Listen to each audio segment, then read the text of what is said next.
la mañana. Las conversaciones que están marcando la actualidad en Cuatro Cabezas. Vamos a conversar de educación. Estamos al teléfono con Silvia Izaguirre, investigadora del Centro de Estudios Públicos y presidenta de la Mesa Técnica del Sistema de Admisión Escolar, SAE. Silvia, ¿qué tal? Muy buenos días. Muy buenos días, Quique. Acá estamos. Oye, Silvia, cuéntanos a la gente qué es la Mesa Técnica del Sistema de Admisión Escolar, cuándo se creó y por qué se creó.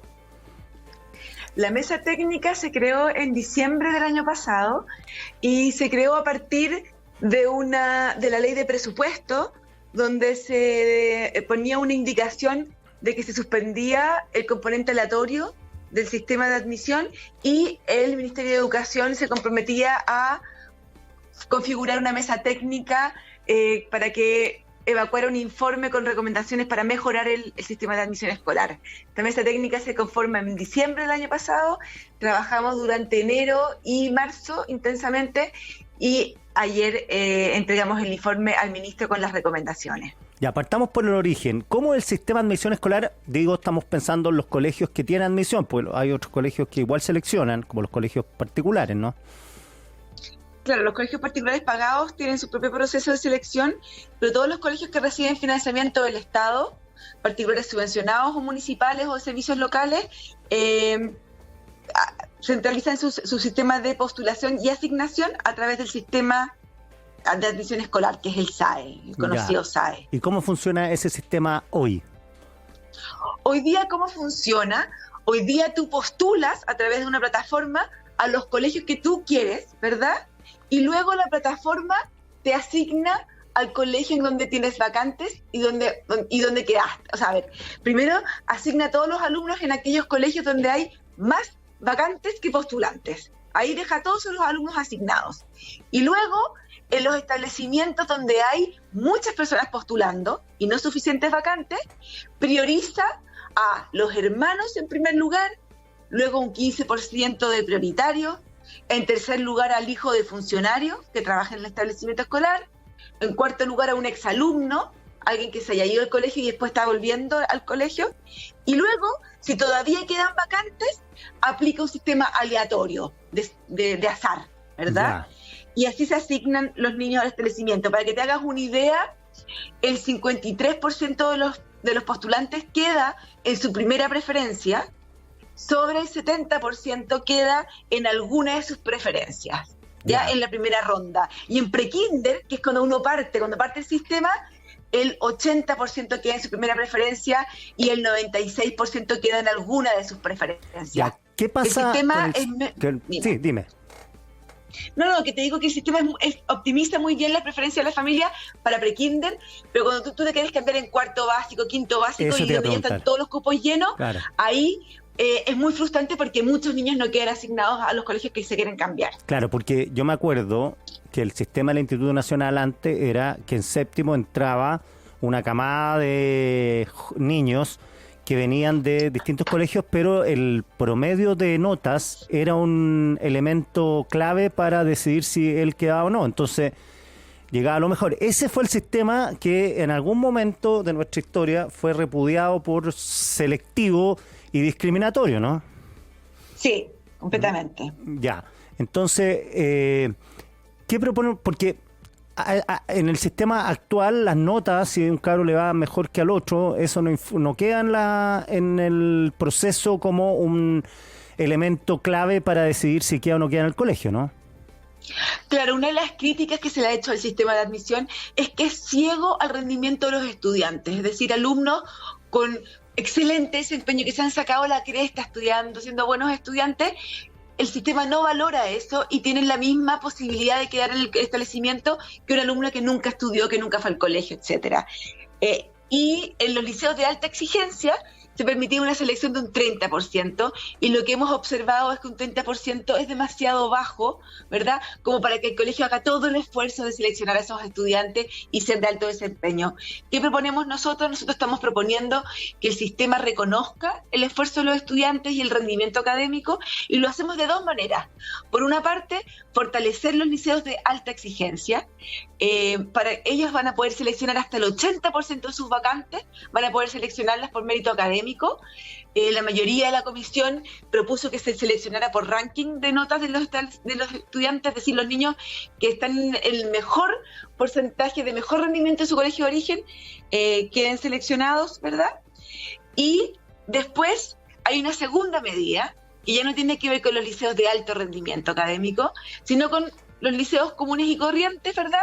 Que a partir del séptimo básico los liceos que deseen van a poder priorizar a los estudiantes de alto rendimiento que postulen a ellos, a saber, a los alumnos que pertenezcan al 5% de mejor desempeño en su colegio de origen. Son 2 medidas que apuntan a reconocer el esfuerzo y el mérito académico de los estudiantes. Ya, entiendo que con esto queda fuera la tesis de tu otro Izaguirre, de los patines, ¿no? Completamente. Es decir, acá nosotros hemos visto el impacto que ha tenido los liceos de alto rendimiento, especialmente en el ingreso a la educación superior, cómo ha sido un instrumento de movilidad social y cómo eso se ha debilitado con el actual SAE, ¿verdad? Y lo que estamos haciendo es volver a fortalecer estos liceos que han cumplido un rol histórico. Son poquitos, son una excepción a la regla. Acá no es que vamos a llenarnos de liceos de alto rendimiento, son pocos liceos a nivel nacional. Nosotros proponemos que no sean más del 5% de los liceos en todo Chile, pero sí que haya representación territorial, que no estén todos concentrados en Santiago, que haya en Arica, que haya en Magallanes, al menos un liceo de alto rendimiento. Eso te iba a preguntar, ¿por qué la limitación del 5% cuando el sentido común indica que me gustaría a mí que hubiese el 50% fueron liceos de excelencia? ¿Es por un problema de recursos? No es un problema de recursos, es un problema de definición. Ya. Es decir, si tú vas a hacer un liceo de altísimo rendimiento, te tienes que destacar por sobre el resto de los establecimientos. Y si la mitad de los establecimientos en Chile son de alto rendimiento, no se pueden destacar porque están en la media, ¿verdad? Entonces la idea es, y además si el 50% selecciona a los mejores estudiantes, ¿qué pasa con el otro 50%? Por definición está recibiendo a los estudiantes, ¿verdad?, que menos estudian o que tienen más problemas, y tampoco esto es bueno para el sistema. Creemos que con el 5% cumplen el rol de justamente seleccionar a los mejores estudiantes y ser un instrumento de movilidad social sin impactar negativamente en el resto del sistema, porque van a ser 50 establecimientos en todo Chile, no van a ser probablemente más que eso, 50, 60, ¿te fijas? Un número acotado. Estamos conversando con Silvia Izaguirre, presidenta de la Mesa Técnica del Sistema de Admisión Escolar, que está proponiendo un nuevo sistema de admisión que es muy, muy importante.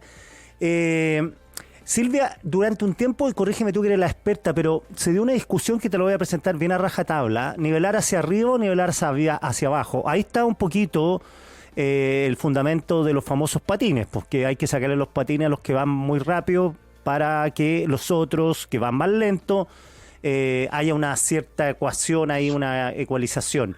Pero y también vino el debate si era bueno que los mateos, para decirlo de alguna manera simple, estén todos en una misma parte, o era mejor que haya una combinación. ¿Cuál es tu visión respecto de estas discusiones a partir de de tu experiencia?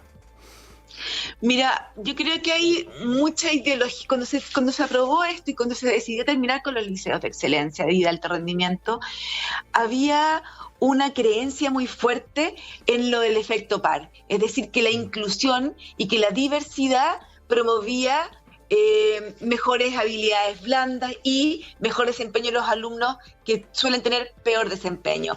La verdad es que la evidencia empírica es mixta. Tú vas a encontrar papers, ¿verdad?, que van a decir que efectivamente la diversidad promueve y tiene un círculo virtuoso de desarrollar a los estudiantes menos talentosos, ¿verdad?, y promoverlos, pero también vas a encontrar evidencia que dice lo contrario. Entonces a mí me parece que atendiendo la evidencia que no es, ¿cómo se llama esto?, que es mixta, ¿verdad? Claro. No es concluyente en el fondo.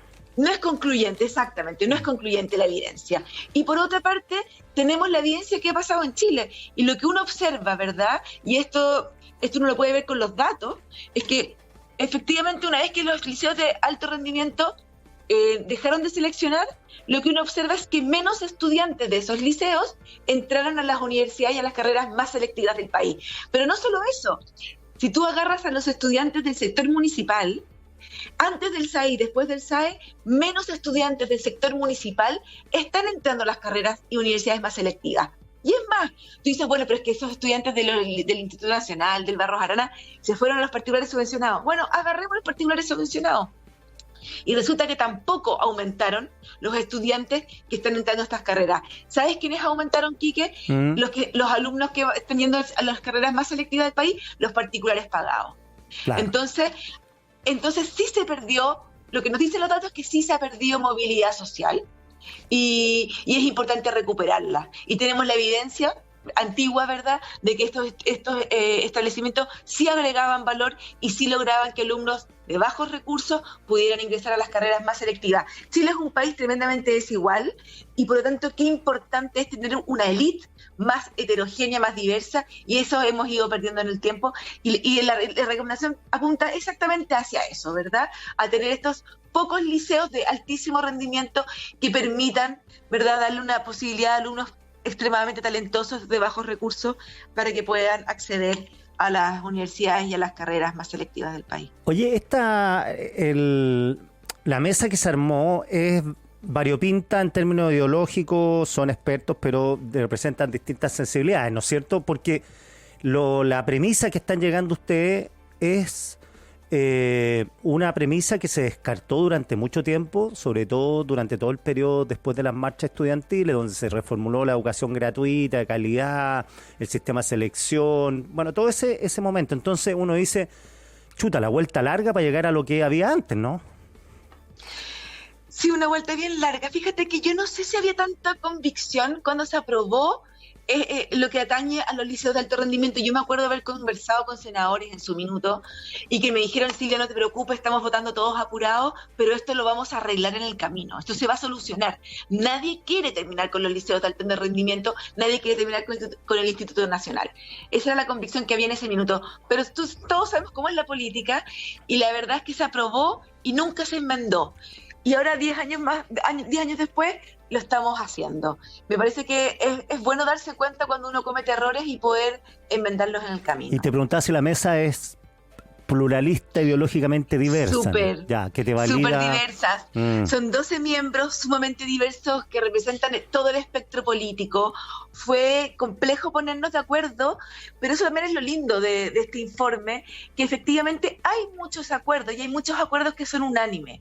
Y los liceos, digamos, fortalecer los liceos de alto rendimiento también fue un acuerdo unánime. Eso, la decisión, o sea, la implementación de esto es una decisión política, por cierto, de la autoridad, que le puede gustar o no, hay un cambio de gobierno, también le puede gustar más o le gustar menos, pero esto es solamente resorte del Ejecutivo, no hay parlamento acá, porque yo conversé con un miembro de la mesa que estabas tú, claro, y me hacía ver que el trabajo lo estaban haciendo bien, era una persona más bien del oficialismo, pero que temían que cuando esto llega a la mesa de los políticos, todo empiezan otros cálculos que no son los cálculos técnicos y pertinentes, ¿no? Por supuesto, es decir, nosotros hicimos este informe, cada una de las medidas fue evaluada, medimos su impacto, nos preocupamos de continuar fortaleciendo los principios que rigen hoy día el SAE, que tienen que ver con que sea un sistema objetivo, transparente, que no discrimine a los estudiantes, ¿verdad? Que dé igualdad de oportunidades, que sean las familias las que puedan elegir. Esos principios los seguimos resguardando. Y claro, estas son recomendaciones, no son vinculantes, el Ejecutivo puede tomar las que quiera, pero como esto es un proyecto de ley que no tiene asociado presupuesto, entonces perfectamente también el Parlamento, los parlamentarios pueden introducir también sus propias indicaciones y este informe creo que es una buena base, es un buen insumo para generar una conversación y generar consenso entre el oficialismo y la oposición. Me pregunta alguien acá en el WhatsApp de la radio, el colaborativo, si esto significa que el Instituto Nacional va a volver a ser como antes, o sea que va a haber una selección, que van a entrar los mejores alumnos. ¿Aló? ¿Aló? ¿Me escucha?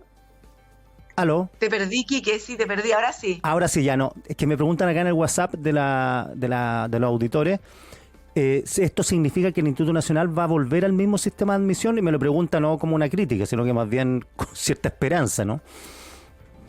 A ver, el Instituto Nacional seleccionaba el 100% de sus alumnos. Ahora se propone, ¿verdad?, que sea hasta el 80% de los estudiantes que puedan ser seleccionados. Y el Instituto Nacional aplicaba pruebas y también notas. Claro. Nosotros acá en el informe, la mayoría de la mesa propone aplicar, considerar las notas de enseñanza media, o sea, las notas del estudiante, y solamente un grupo minoritario también recomienda combinar pruebas con notas, pero la mayoría de la mesa se inclina por solamente considerar las notas. Ya recordemos Así que vamos a ver, ellos ingresan, sí. en el nacional ingresan en séptimo, ¿no es cierto? Sí, se propone que la selección parte en séptimo básico. Claro, y que antes no haya selección, ¿no? Entiendo. No, porque imagínate, ¿cómo puedes seleccionar a un alumno que está entrando pre-kinder, que es el gran momento de entrar, loco. ¿verdad? Sí. ¿Qué mérito, qué rendimiento académico, qué mérito tiene ese niño si tiene 4 años, 3 años? Es imposible medir mérito en esa edad. Pero ya en séptimo básico, que es cuando empieza la enseñanza media, uno podría pensar que ya el alumno tiene cierta responsabilidad y podría hacerse más responsable por su rendimiento académico. Y me queda una duda, los liceos de excelencia es una mezcla entre un proyecto pedagógico robusto, macizo, distinto al resto de los liceos municipales. ¿Es una mezcla de eso con una mezcla de una selección de buenos alumnos para obtener la excelencia? Mira, qué interesante tu pregunta. Hay establecimientos escolares financiados por el Estado que les va excelente, y no necesariamente van a ser liceos de alto rendimiento, porque no seleccionan. Los liceos de alto rendimiento están definidos como establecimientos que tienen muy buen desempeño, que tienen sobredemanda, pero que además seleccionan a sus estudiantes. Esos son los liceos de alto rendimiento. Pueden haber otros liceos que no seleccionen y que también tengan un muy buen desempeño, ¿ya? Pero eso no se van a llamar de alto rendimiento. Hay gente muy ansiosa por esto. Me preguntan cuándo van a crear un colegio. ¿Cuánto se demora uno? Porque si es como la cárcel, vamos a perder 2 generaciones más o menos. ¿Crear un colegio? O sea, sí, levantar un liceo de excelencia en no sé, en Talca. A ver, si tú ya tienes un colegio existente, ¿Ya? nosotros estamos proponiendo, ahí están los criterios que están hoy día establecidos en la ley para ser liceo de alto rendimiento. Si tú cumples con esos criterios, podría ser hoy día mismo ya un liceo de alto rendimiento porque están los criterios para la ley. Ya. Pero también nosotros hacemos 2 salvedades. Decimos, bueno, ¿qué pasa si, por ejemplo, en una región no hay ningún liceo de alto rendimiento y un servicio local quiere crear el primer liceo de alto rendimiento? Pero es nuevo. ¿Tiene que esperar 5 años para demostrar alto rendimiento? No. Para los establecimientos nuevos, nosotros decimos que tienen que haber otros criterios, ¿verdad?, que le permiten ser antes liceo de alto rendimiento, y después de 5 años de existencia tendrá que cumplir con los criterios para ratificarse, pero puede partir antes. Y también hacemos una salvedad con los liceos emblemáticos que hoy día no están cumpliendo con algunos de los requisitos. Ellos han tenido una historia, una trayectoria de alto rendimiento. Esos establecimientos también tienen que tener unos requisitos transitorios, por así decirlo, para que vuelvan a recuperar su alto rendimiento. Ya. Así que hacemos 2 salvedades por ahí. Crucemos dedos para que todo resulte, Silvia. Felicitaciones por el trabajo. Un millón de gracias por esta conversación.